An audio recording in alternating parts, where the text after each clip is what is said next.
Hello বন্ধুরা, আসসালামু আলাইকুম। তোমরা কেমন আছো? আমি ঘুরতে ঘুরতে চলে এসেছি কার্জন হলে।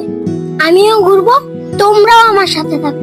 বন্ধুরা, এখন আমি দাঁড়িয়ে আছি কার্জন হলে পুকুরে। দেখো পুকুরটা কত সুন্দর, কত বাতাস আসছে, আমার মনটা পুরো ভরে গেল। এই পুকুরটা অনেক বড়, এখানে একটা নৌকা থাকলে কতই না মজা হতো। আমি এপার থেকে ওই পারে যেতাম, নৌকাতে অনেকক্ষণ নদীতে ঘুরতাম। বন্ধুরা দেখো, এখানে একটা নৌকাও নেই। ওই দূরে একটা গাটলা আছে, এখন ওই গাটলাতে যাবো। গাটলাতে কিছুক্ষণ বসে থাকবো, আলো বাতাস খাবো, পানি দেখবো, পানিতে কোনো মাছ আছে কিনা। সুন্দর পানি। এই ঘাটলার পানিগুলো এত পরিষ্কার, এত স্বচ্ছ, এই পানিগুলো দেখে আমি নিজেকে সামলাতে পারছি না।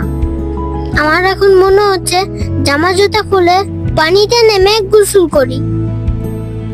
বন্ধুরা দেখো কত সুন্দর জায়গাটা, কত গোলাপ ফুল ফুটেছে, অনেক সুন্দর গাছপালা। তো বন্ধুরা আমার সাথে থাকো, ঘুরে ঘুরে ভিউ দেখি। এখানে পরিবেশটা অনেক সুন্দর, শান্ত, ঘুরে আমি অনেক মজা পাচ্ছি। মনোরম পরিবেশ আমার কাছে খুবই ভালো লাগছে। আমি চুপি চুপি আমার ভাইকে রেখে একা একা চলে এসেছি।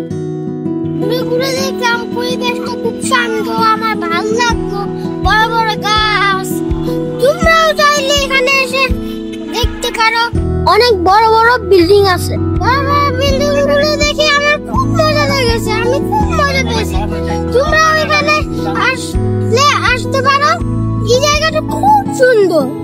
তো বন্ধুরা আজ এই পর্যন্তই, দেখা হবে পরে কোনো ব্লগে। সেই পর্যন্ত আপনারা ভালো থাকবেন, সুস্থ থাকবেন।